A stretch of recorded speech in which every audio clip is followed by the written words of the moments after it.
ஒருவனுக்கு எதிரிகள் அதிகம் என்றால் அவன் வீரன் என்று அர்த்தம். ஆனால் துரோகிகள் அதிகம் என்றால் அவன் நல்லவன் என்று அர்த்தம். அதிக பசி உடையவன் உணவை ருசிக்கத் தவறிவிடுகிறான். அதிக கோபம் கொள்பவன் வாழ்வை ரசிக்கத் தவறிவிடுகிறான். நம் வாழ்க்கையில் மகிழ்ச்சியில் நம்மோடு இருப்பவர்களை விட நம் துன்பத்தில் நம்மோடு இருப்பவர்களே நம்பிக்கைக்கு உரியவர்கள்.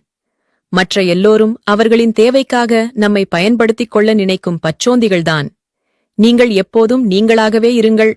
அது மற்றவர் கண்களுக்கு திமிராக தெரிந்தாலும் கவலை வேண்டாம். அந்த திமிர்தான் உங்களின் பேரழகு என்பதை உணருங்கள். ஆளுக்குத் தகுந்தாற்போல் வேஷம் போடுவதை விட திமிராக இருப்பது ஒன்றும் கேவலமானதல்ல. வாழ்க்கையில் எல்லா மனிதர்களையும் நம்புவது ஆபத்து. அதற்காக ஒருவரையும் நம்பாமல் இருப்பது பேராபத்து. உன்னை தூக்கிவிட இறைவன் இருக்கிறார்.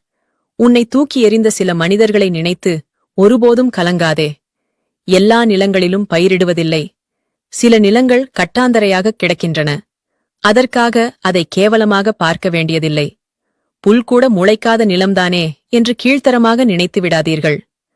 புல்கூட முளைக்காத நிலத்திற்குள் புதையல்கள் கூட இருக்கலாம்.